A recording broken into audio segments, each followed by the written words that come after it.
Pour recevoir dans ce studio mes deux invités. On parle de Tabaski 2025, sens et portée de cette célébration. Déjà dans ce studio, j'ai l'imam Lawal Taïrou. Il est à ma gauche, imam de la mosquée centrale internat universitaire de Zopa. Il est le secrétaire général de la communauté musulmane d'Akassato. Imam, bonjour. Oui, monsieur le journaliste, bonjour. Merci d'être venu dans ce studio. Merci pour répondre beaucoup à pour nos questions. l'invitation. Je vous en prie. À ma droite, j'ai El Hadj Abdoul Jalil Touré. El Hadj, bonjour. Oui, bonjour, monsieur le journaliste. Vous êtes également imam de la mosquée centrale de la cité tranquille, c'est Abou Mekalavi.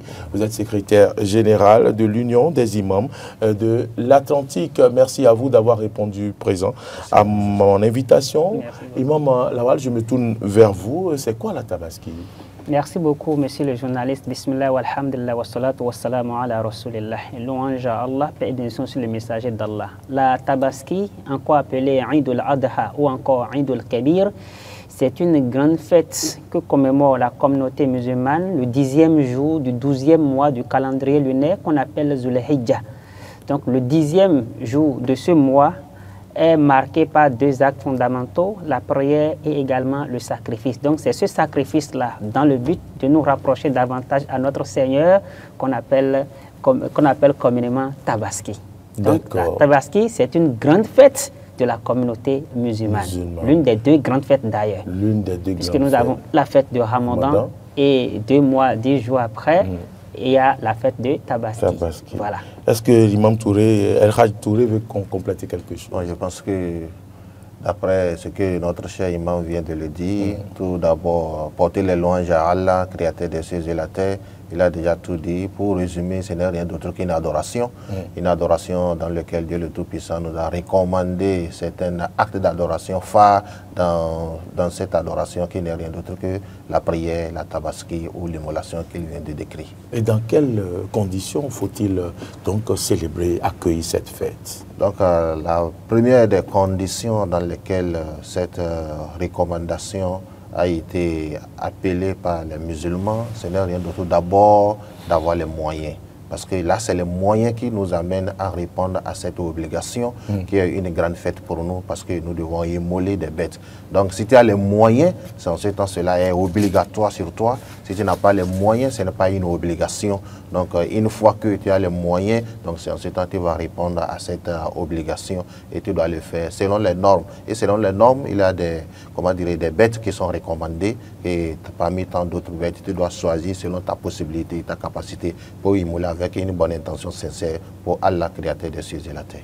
El Hadj Touré disait qu'il y a des bêtes qui sont recommandées. Quelles sont ces bêtes-là qui sont recommandées? Et si je n'ai pas l'argent pour tuer un mouton, qu'est-ce que je fais? Merci beaucoup. Pour compléter davantage ce qu'a dit notre El Hadj, il faut préparer d'abord l'aspect spirituel de la chose avant l'aspect physique que nous voyons. L'aspect fête, viande, il y a bien des choses avant cet aspect. Quelles sont ces choses, Imam Lawal? Nous sommes dans les 10 meilleurs jours de l'année. Et qui parle des meilleurs jours de l'année parle des actes qui vont préparer davantage notre cœur. On ne doit pas oublier que Dieu a dit Dieu ne veut pas manger de la viande. Le sang n'atteint pas Allah. Ce dont Dieu a besoin là, c'est ce qui se trouve dans notre cœur. Il faut préparer donc le cœur à travers ces actes-là. Les prières surrogatoires, les prières nocturnes, les aumônes, les jeûnes. Et surtout, le jour de jeûne de demain, qu'on appelle jour d'Arafat, l'avant la fête, la veille de la fête. Et spécifiquement à propos de ce jour, quiconque arrive à jeûner, le prophète a dit que la personne a 2 ans de péché de pardon. 1 an par le passé, 1 an à venir. Donc, toutes ces recommandations-là, c'est pour fortifier d'abord notre cœur, afin qu'on puisse sacrifier cet acte-là, comme l'a dit l'imam, dans le seul but de nous rapprocher davantage à Dieu. Alors, parlons maintenant des bêtes. C'est les moyens. Comme le frère l'a dit, quand on n'a pas les moyens, l'obligation est tombée.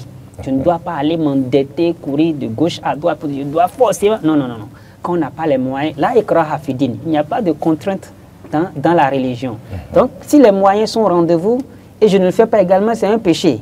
Donc, il faut chercher numéro 1, les bêtes qui remplissent 3 conditions, on va dire. La condition numéro 1, c'est condition d'âge. Condition numéro 2, c'est condition de santé même de la bête. Et condition numéro 3 maintenant, c'est les moments où il faut sacrifier cette différente bête. Très rapidement, quand je prends la toute première condition, parlant de la catégorisation des bêtes, il y a les chameaux qui doivent avoir 5 ans. Il y a les bœufs, catégorie des bœufs qui doivent avoir 2 ans. Catégorie des bovins et autres qui doivent avoir 1 an, catégorie également des ovins qui doivent avoir 6 mois révolus. Donc, ça part de 6 mois jusqu'à 5 ans, la catégorisation des bêtes à immoler. Quand on voit les spécialistes, ils pourront vous dire, oui, ça là, ça a déjà tel âge. Donc, il faut prendre ces renseignements d'abord. Quand on quitte cela, on vient sur la condition numéro 2, que j'ai appelée condition de santé, que ce ne soit pas une bête boiteuse, que ce ne soit pas une bête bogne, que ce ne soit pas une bête visiblement malade, une bête qui n'a pas de moelle. Quand il n'y a pas ces défauts sur les bêtes, alors là, la deuxième condition est remplie. La toute dernière condition maintenant, c'est le moment de sacrifice qui part de l'après l'immolation de l'imam à la place Idi. On ne sacrifie pas avant d'aller à la place Idi. Il faut aller prier, il faut se patienter. Quand l'imam va immoler maintenant, on rentre à la maison, on immole et ça continue. D'après la prière jusqu'au coucher du soleil du 3e jour qu'on appelle Ayyamu Tashriq. Voilà les 3 conditions qu'il faut pour que la fête soit belle, parlant de sacrifice, bien évidemment. Vous avez quelque chose à compléter? Ce qu'il vient de dire, c'est très important. Et surtout le premier point qu'il a touché en ce qui concerne les moyens. Si tu as les moyens, c'est une obligation. Et si tu refuses de le faire, c'est un péché. Jusqu'à ce que le prophète Muhammad sallallahu alayhi wa sallam a certifié celui qui a les moyens et il a refusé d'accomplir cette obligation, que cette personne ne s'approche pas de notre lieu de prière.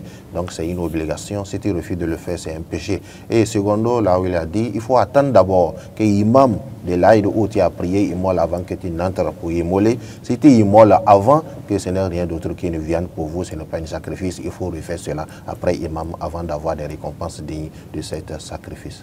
Et lorsque je fais ce sacrifice, Imam Lawal, quelle est sa portée spirituelle? Merci beaucoup, monsieur le journaliste. Alors, la portée spirituelle de ce sacrifice se retrouve dans la sourate 37 du Coran, à partir du verset 99 jusqu'au niveau du verset 110. Parce que c'est là même l'historique de l'acte. Et quand on parcourt verset par verset de cette sourate-là, on voit toute la portée, tout le symbolisme qui sous-tend cet acte-là. La première chose, le verset a démarré par l'expression « A'udhu billahi minash shaitanir rajim, Rabbi habli minas salihin ». C'est le patriarche du monothéisme pur qu'on appelle le prophète Ibrahim donc, qui implorait son Seigneur en disant « Oh mon Seigneur, donne-moi un enfant parmi les vertus ». Et Dieu a dit, nous lui annonçons donc la bonne nouvelle d'un enfant digne du nom longanime. Et après cela, la suite du verset, فلما بلغ معه السعي قال يا بني إني أرى في المنام أني أذبحك فانظر ماذا ترى قال يا أبت افعل ما تؤمر ستجدني إن شاء الله من الصابرين. À un âge avancé, il dit, mon enfant, je me suis vu en songe en train de t'immoler. Vois donc ce que tu en penses.